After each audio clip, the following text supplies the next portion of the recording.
Ambush. 5, 4, 3. Cole and I push ourselves out of the hovercar door. We fall for long, dizzy-making seconds, the board shuddering under our feet in the wind of the drop. A war cry, more like a scream, leaps from my mouth. My arms are out wide in the warm air like a tightrope walker's. Cole's hands are tight around my waist.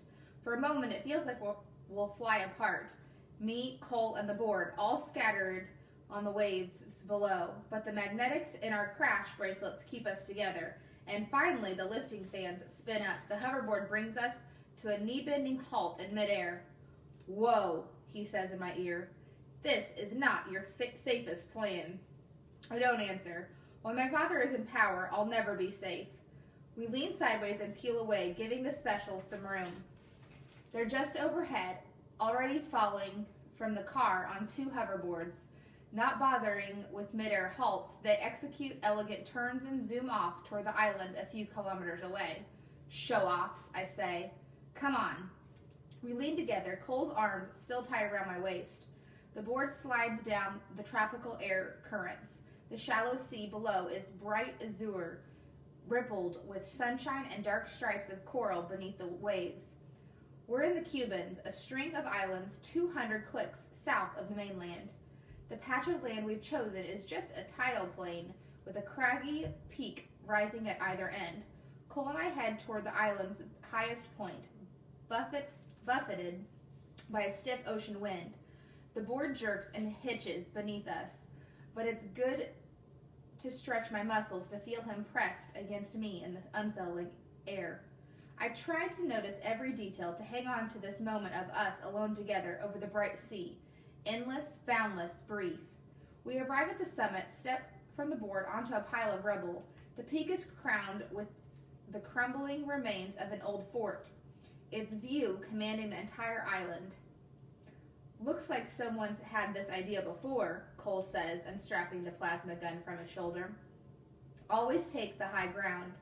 My sneak suit shifts, taking on the color of the ancient concrete and its rusted metal skeleton. I check my plasma gun. Zura's voice comes in my ear. Last transmission before they're close enough to hear us. "Everybody in position?" Cole taps his ear. "We're ready." The 2 specials answer that they're almost set. I see their board landing a few clicks away on the island's other peak. A moment later, they disappear into the rocks. Zura's voice comes again. "Don't wait for me to start this. When you get a shot, take it." "Will do." Cole takes cover beside me. "Be careful, everyone." Below us, our hovercar is landing on the tidal plain, midway between the 2 peaks. Its solar panels slowly unfurl, their dark mirrors catching the sun, exactly like a car that's run out of juice in the worst possible spot. Our pursuers should pass right between us and the specials on the other peak. There's nothing to do now but wait. Waiting is nervous-making. 4 plasma guns, I murmur, and they've got 3 hovercars. We've only got 1 shot to spare. Cole raises his field glasses. "Your math is solid." I look at him. Shouldn't be lecturing me on the plant life. Cole does not disappoint. Before the sea rose, this whole archipelago was one long island. Mountains, rainforests, swamps, a biological superpower, a paradise. Huh? There are more old bunkers strewn below us, their metal skeletons rusting in the sun. Looks more like a military base than a resort. Cole shrugs. "There is a conflict about economic systems." "That's Rusty's for you," I say. The birds, at least, are making good use of the bunkers. Feathers and droppings litter the ground. Every cranny is stuffed with the spirals of old nests. I feel this privacy again, tinged with the hum of an approaching battle. It makes me want to touch him. I miss this, Cole. The 2 of us, alone in the wild. Me too. Sorry about my war getting in the way. I smile. But it's not really a joke. The war that connects us divides us. You've got an army to command, Cole. A whole world to convince that Victoria shouldn't be forgotten. That's a lot.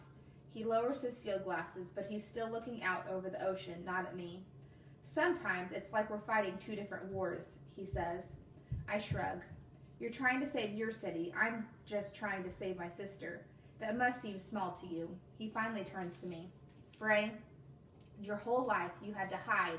Private suits, secret compartments, hidden hallways, small spaces. But that doesn't mean you're small. I wrap my arms around myself, wanting to disappear under this open sky. What am I then? Angry, unyielding, fierce. He narrows his eyes, like he's looking for the truth of me. Strange and dangerous, like a pulse knife, I guess. And loyal, too. Maybe the best word is steadfast. I look away. That's a tour guide word. Yeah, he shrugs. How about I make it yours? Okay, sure. He drops his hands and bows like he's asking me to dance. I swear to you, Frey, I'll never call anyone else steadfast. As I laugh at this, something crumbles inside me, something that had turned to stone so gradually I hadn't even realized. That's the nicest promise anyone's ever made me. A smile breaks on his face. I can do better once He turns to the ocean, reaching for his weapon. Hear that? I squint across the water, switching to heat vision.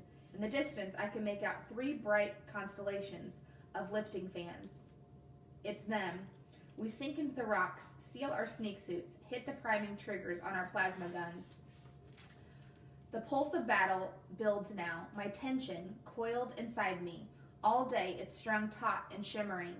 Cole's promise echoes in my ears, and I'm steadfast, ready to fight. The 3 hover cars come skimming low across the waves, and iridescent spray plumes from their lifting fans.